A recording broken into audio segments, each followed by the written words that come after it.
J'aime beaucoup ce que nous venons de chanter, parce que c'est vraiment dans l'esprit de la parole que je vais vous donner, la parole que Ésaïe a écrite pour nous. Prions d'abord pour que Ésaïe ne l'ait pas écrit pour rien. Seigneur notre Dieu, nous allons souvent, pour nous préparer à Noël, dans l'esprit de Noël, lire le prophète Ésaïe. Le prophète Ésaïe nous parlait de Noël plusieurs centaines d'années, presque 1000 ans avant l'arrivée de Jésus. Quel mystère, quel heureux mystère! Qu'il y avait des gens qui pensaient à Jésus, attendaient Jésus, croyaient en Jésus, avant le petit bébé qui arrive à Bethléem. Et Seigneur, quel que soit notre temps dans l'histoire, nous sommes toujours en rapport avec ce Sauveur. Et Seigneur, aide-nous à mieux le connaître et à mieux l'apprécier, le craindre en Jésus. Amen.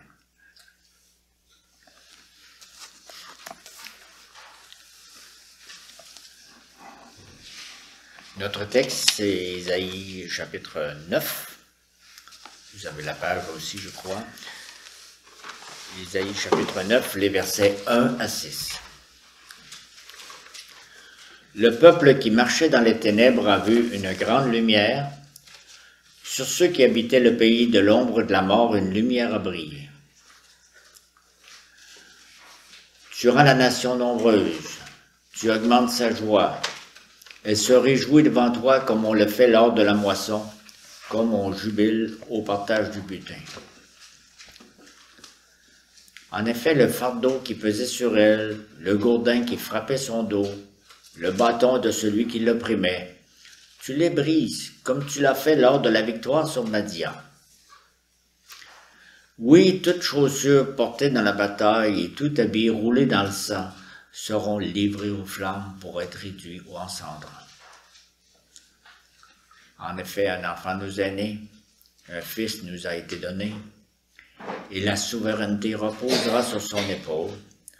On l'appellera merveilleux conseiller, Dieu puissant, Père éternel, Prince de la paix. Étendre la souveraineté, donner une paix sans fin au trône de David et à son royaume, l'affermir et le soutenir par le droit et par la justice, dès maintenant et pour toujours, voilà ce que fera le zèle de l'Éternel, le Maître de l'univers. Quoi de plus décourageant que de faire face à des difficultés insurmontables? Probablement que je vous parle de quelque chose que vous avez connu dans votre vie. D'être confronté à des problèmes qui nous semblent insolubles. C'est comme s'engager dans un tunnel sans fin et ne jamais en voir le bout. Je ne sais pas si vous vous rappelez de cette expression-là durant notre temps de pandémie. Ah, qu'est-ce qu'il y a au bout du tunnel? On ne voit pas le bout du tunnel. La dépression s'installe, les traits du visage s'allongent. Quand on se met à voir tout en noir, les bonnes paroles des amis, ça fait rien. Ça coule sans faire aucun effet. Et si le réflexe nous vient de demander de l'aide, nous n'avons pas toujours la sagesse dans notre anxiété d'aller frapper à bonne porte. Certains qui sont derrière la porte, certains que nous allons rencontrer sont des bons conseillers, d'autres que nous estimons plus compétents et plus forts psychologiquement parce qu'ils ont à leur porte un nom, un titre avec des initiales, ils peuvent nous décevoir ou même nous entraîner dans un état dépressif encore pire. Et là, nous allons dans le temps où Ésaïe a écrit son message et il y a des menaces de tous côtés. Nous nous transportons vraiment presque 3000 ans derrière nous. Là. Il faisait pas moins 30, mais c'était, je dirais, pire que ça. Parce qu'à l'époque où le prophète Ésaïe fait entendre ce message, le peuple d'Israël arrive à un moment très sombre et très déprimant de son histoire. Le peuple de Dieu passe par des bouleversements qu'ils n'ont jamais vécu auparavant. Les problèmes sont si grands que c'est la panique générale. Même pour les plus optimistes, il reste plus d'espoir, plus d'avenir. Une petite leçon d'histoire et de géographie, il appelle ça de la géopolitique aujourd'hui. Le royaume de Dieu établi par le roi David n'est plus du tout ce qu'il était. Depuis plus de 2 siècles, le royaume d'Israël est divisé en 2. La partie nord du pays, le royaume d'Israël, et la partie sud, le royaume de Juda. La paix et la sécurité promises au peuple de Dieu ont été ébranlées par des querelles et des divisions internes. Vous savez, les chicanes de famille, là. Quand ça arrive dans une famille royale, ça divise un pays. À cela s'ajoute le fait que d'autres dangers bien plus grands surgissent et menacent l'existence même du peuple et du royaume de Dieu. Le roi de Juda, le royaume du sud, il s'appelle Akaz. C'est le successeur de David. David était son ancêtre sur le trône royal. Il devait représenter le gouvernement de Dieu et assurer la stabilité, la justice dans le pays. C'est la job du roi. Cependant, c'est un roi infidèle qui fait tout le contraire de ce que Dieu demande. Il est très loin d'être digne de porter la couronne. Et motivés par les intérêts politiques, les gens du royaume du Nord veulent sa perte et cherchent à anéantir la maison de David, le royaume du Sud. Et pour y arriver, c'est un bon moment, comme on dit, hein, il y a des crises, là, il y en a de ce temps-ci dans notre pays. Pour y arriver, on s'unit à un peuple voisin, les Syriens. Ça n'a rien à voir avec les Syriens d'aujourd'hui, même si on a le même nom. On se met ensemble pour écraser ce qui reste du petit royaume de Juda. Et le prophète Ésaïe dit alors en substance au roi Akaz, « Mets ta confiance en Dieu, il a fait une promesse à David, il a garanti la sécurité et un avenir stable à son peuple Emmanuel. Dieu est avec nous. Ne cherche pas d'appui ailleurs qu'en lui. C'est Dieu seul qu'il faut craindre. » Mais Akaz, il n'était pas parti dans cette voie-là. Hein? Il a fermé les oreilles, il n'écoute pas, il ne revient pas à son Dieu. Il préfère se bercer d'illusions et assurer lui-même son propre avenir. Il dit, on va y aller du côté politique et militaire. À Jérusalem, on s'active. On est autour du roi Akaz, puis on dit « Oh, oh, quelque chose de pas beau qui s'en vient. » On consolide les remparts de la ville, on complète ses armements. On se dit tout le monde « Oui, nous serons capables de vaincre par nos propres forces. On est capable. » Vous savez ce qu'on se dit avant une partie de football? Mais le doute est trop fort. Ils sentent le besoin d'aller chercher secours ailleurs, eux aussi. Plutôt que de s'en tenir à la promesse de Dieu, Akaz préfère se tourner vers un secours plus tangible. Il demande l'aide d'une superpuissance. Quelqu'un qui serait plus fort que les Syriens qui sont en train de faire alliance avec le royaume du Nord. Les Assyriens. Vous direz, c'est des parents de l'autre? Non. C'est un peuple guerrier très cruel, le plus puissant de l'époque. Venez nous secourir, nous avons besoin d'un allié. Sans vous, nous sommes perdus. Ésaïe, au chapitre précédent, chapitre 8, où je vais lire des passages, il avait dit « Ce peuple a méprisé l'eau de Siloé qui coule doucement.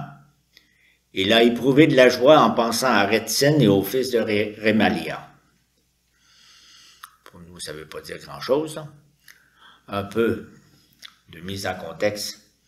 Les eaux de Siloé, à Jérusalem, près du temple et du palais royal, symbolisent la présence de Dieu. La force secrète, mais invincible de Dieu au milieu de son peuple. Avoir une grande étendue d'eau dans une ville comme Jérusalem, ça n'allait pas de soi, hein? Malheureusement, on a eu recours à un autre protecteur.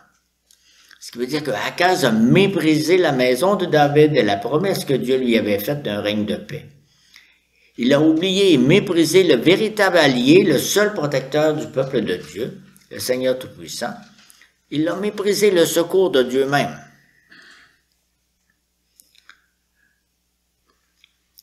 Les Assyriens ne se font pas prier longtemps pour venir. Hein? Ils sont toujours prêts à répondre à des invitations militaires. Leurs armées redoutables sont venues balayer d'un seul coup les Syriens, qui étaient venus aider le royaume du Nord, pour ensuite écraser Israël, le royaume du Nord. Ce qui veut dire qu'un fait ça, là, 2 claques. Syriens d'un bord, royaume du Nord de l'autre bord. C'est à ce moment-là que le royaume du Nord a cessé d'exister. Donc, au lieu des eaux calmes de Siloé, à Jérusalem, ce sont les flots abondants et violents de l'Euphrate, le grand fleuve, qui sont venus inonder tout le pays.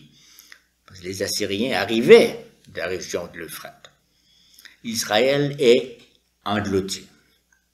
Le pays est dévasté. Et une grande partie de la population a été déportée en exil, loin du pays promis.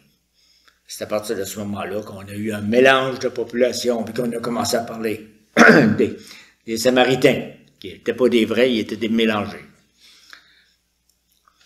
Cependant, au sud, Akaz et le royaume de Juda ne pourront pas s'en tirer si facilement.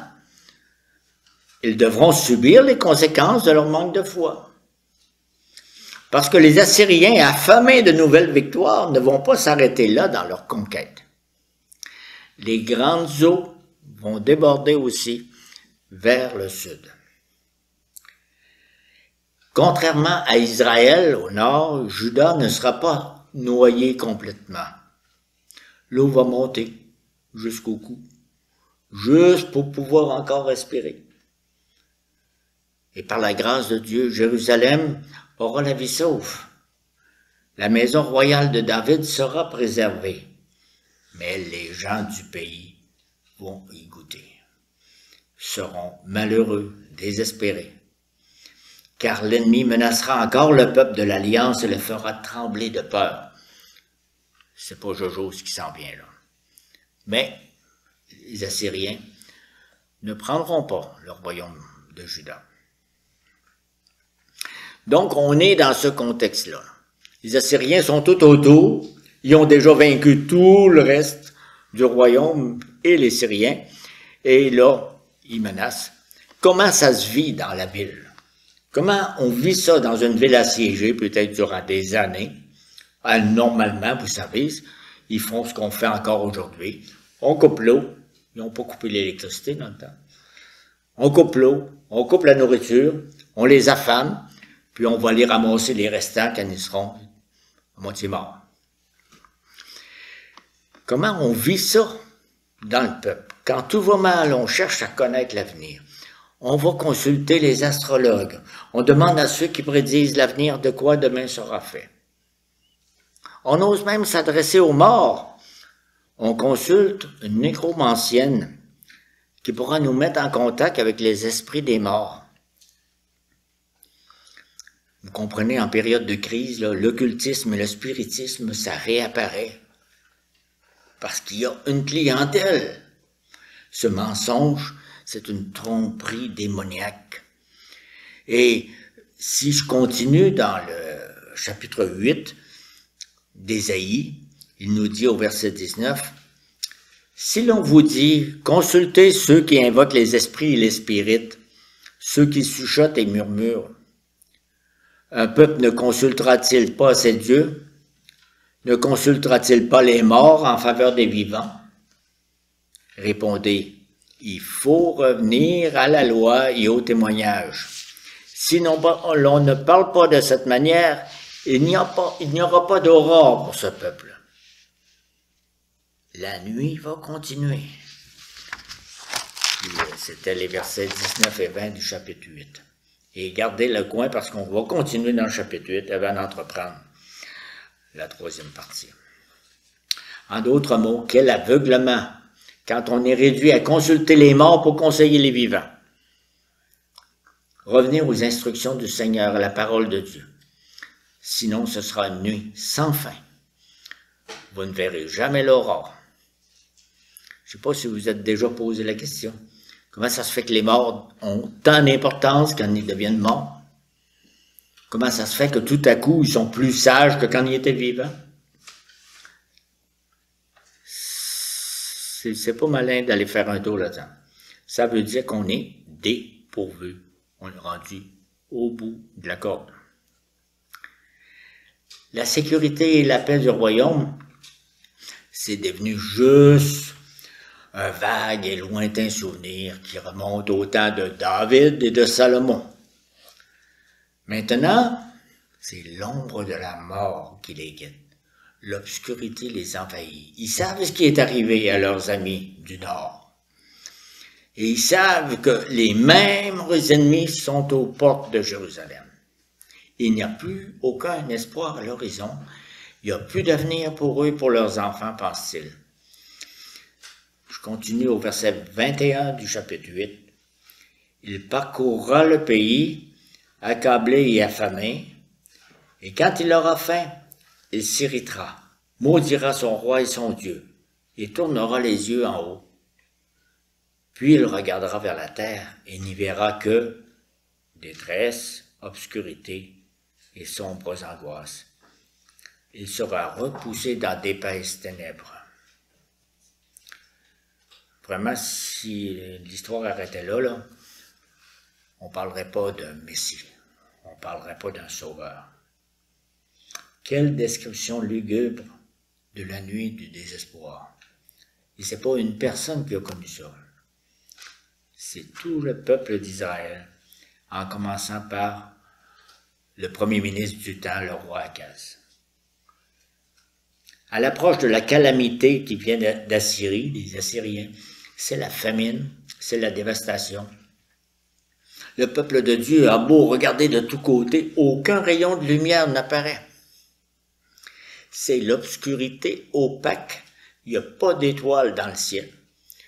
C'est la nuit d'angoisse qui amène le peuple à maudire Dieu plutôt qu'à reconnaître son juste jugement, plutôt qu'à s'humilier, plutôt qu'à se repentir.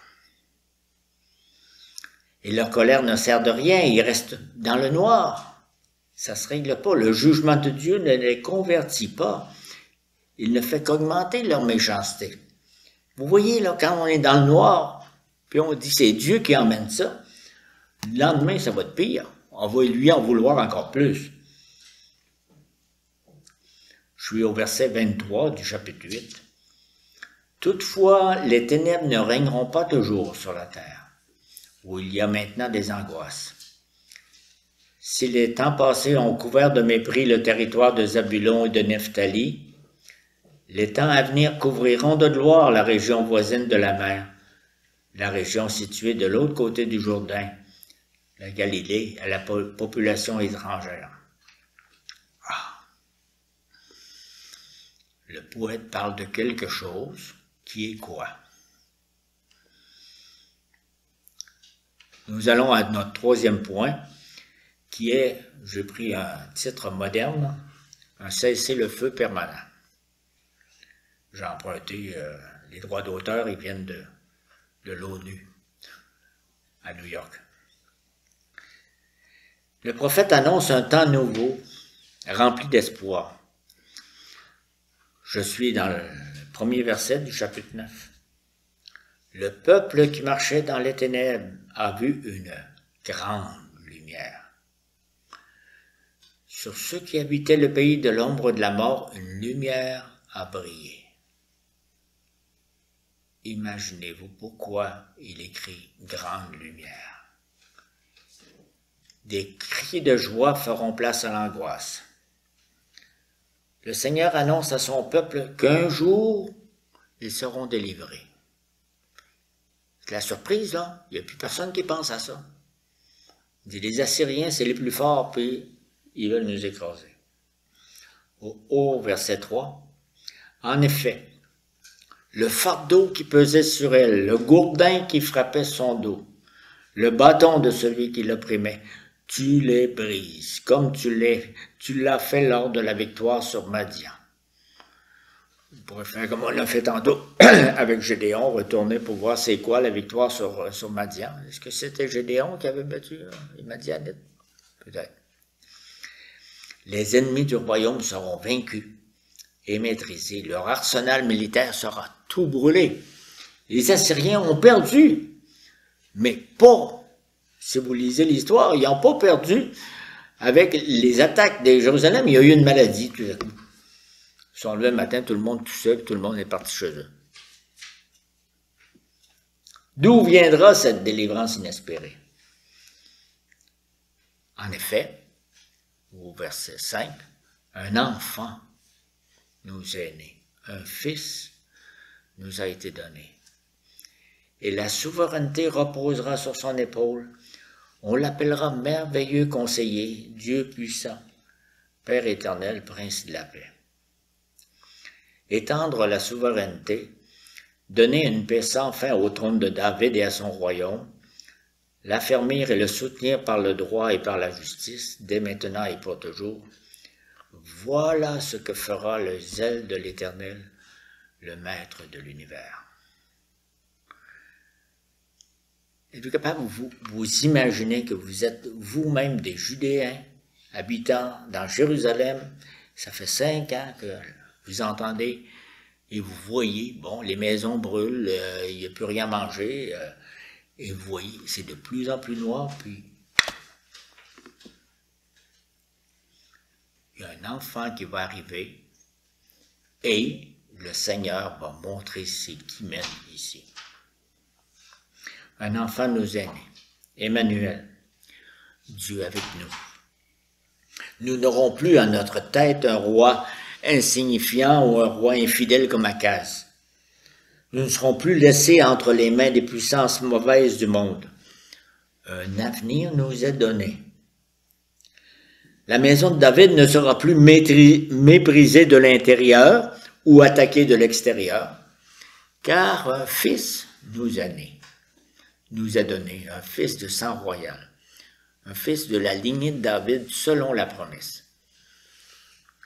Je me demande comment. Quel sera son nom? Vous avez vu, il y a 4 surnoms, là. Des nicknames ou des surnoms.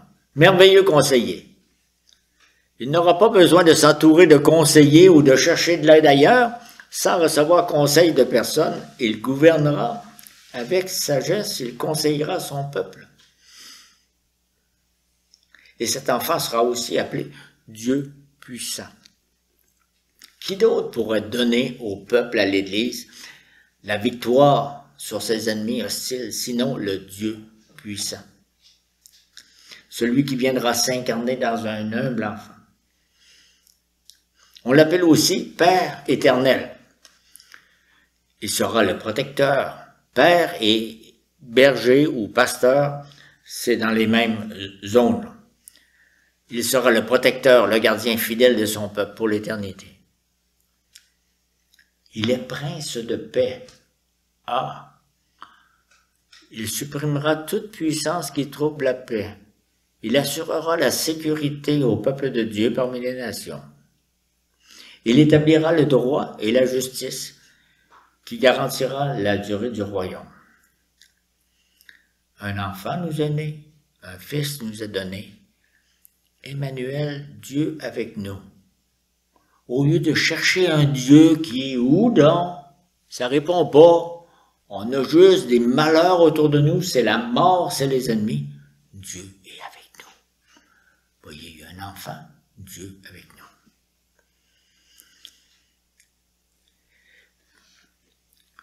Pourquoi il y a plusieurs noms?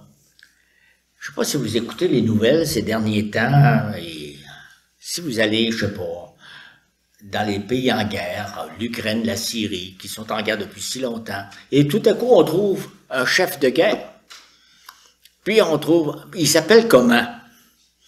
Dépêchez-vous, l'interviewer, il va changer de nom. Parce que, oui, il s'appelle comme ça, mais ce n'est pas son vrai nom. Il y a 2 ans, il s'appelait d'un autre nom. Mais c'est toujours un nom qui fait peur. Et notre Dieu a plusieurs noms. Ce sont des noms de guerre, ce sont des noms de conquête, ce sont des noms de souveraineté. Prince de paix, Dieu puissant, merveilleux conseiller. Le prophète Ésaïe, là, dans ce Jérusalem en déroute, ce Jérusalem en deuil, en destruction, il annonce Noël. Cette promesse a retenti il y a bien longtemps. Elle ne s'est pas accomplie dans le temps de Juda et des Assyriens. Elle s'est accomplie à la venue du Fils de Dieu sur cette terre. Mais déjà, le peuple de l'Alliance dans l'Ancien Testament savait qu'un jour, un grand roi allait venir. Il allait établir le royaume de Dieu. Il viendrait vaincre un adversaire encore plus puissant que les Assyriens, parce que son adversaire, c'est Satan. Et Satan allait être battu, maîtrisé, ses armes détruites. Le monde des ténèbres et de la mort ne sera plus. La nuit sans fin du désespoir fera place à l'aurore, un matin radieux. Oui, à Noël, le peuple qui marche dans la nuit, il voit une grande lumière. Emmanuel assurera une paix sans fin à son Église. Qu'est-ce qu'on fête à Noël? Un petit Jésus, un petit bébé gentil et douillet.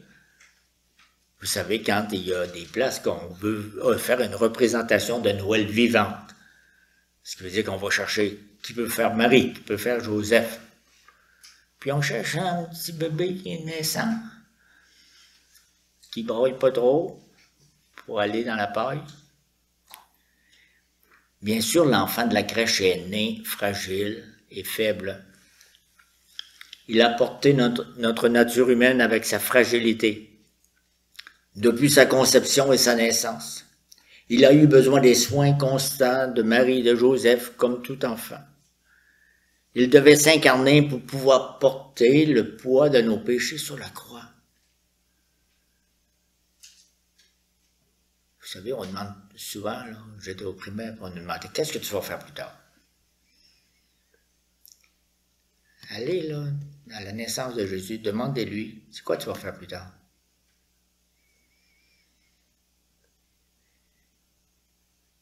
Il est venu pour aller sur la croix, pour expier la faute que nous méritions de recevoir. Mais c'est aussi un roi qui nous est né, un conquérant, le Dieu tout-puissant, conseiller admirable, prince de la paix, qui vient établir le royaume de Dieu et assurer la victoire pour son peuple. Pour que la lumière brille à Noël, il a fallu un combat sans merci entre la lumière et l'obscurité. Il a fallu la défaite de Satan et de l'oppression qu'il faisait peser sur nous. Noël n'est pas simplement une fête attendrissante ou sentimentale pour les enfants. C'est la vraie consolation d'Israël par la victoire de la lumière sur l'obscurité. Vous connaissez le dicton populaire. Aide-toi. Et ah oui, là, vous me connaissez. Ou encore, fais de ton mieux et la chance te suivra. On nous répète souvent, tu as en toi les ressources nécessaires, l'énergie suffisante pour surmonter les difficultés, pour réussir dans la vie. On veut nous convaincre que nous aurions en nous tout un potentiel à découvrir, à mettre en valeur. Ah, je résume assez bien notre... Eh bien, le message de Noël, diamétralement opposé à ce mensonge, qui nous encourage à chercher refuge et force en nous-mêmes. Noël, c'est pas la fête des capacités humaines. Penser pouvoir forger notre propre avenir, c'est une illusion. Ça ressemble à nos blocs politiques et nos représentants politiques maintenant là, qui essayent de tirer les ficelles pour savoir comment ça va se passer en 2025. C'est ça, se baser sur nos capacités humaines. Pour voir la lumière, il faut d'abord reconnaître l'obscurité dans laquelle nous nous sommes plongés. Reconnaître la profondeur du péché qui est enraciné en nous. Reconnaître la puissance de la mort qui nous étreint et nous opprime. Le peuple qui marche dans la nuit, il voit une grande lumière. Un enfant nous est né. Il régnera sur son empire. Il assure une paix sans fin. Il garantit et donne à son Église un avenir éternel. Emmanuel, Dieu avec nous, notre consolation, notre joie.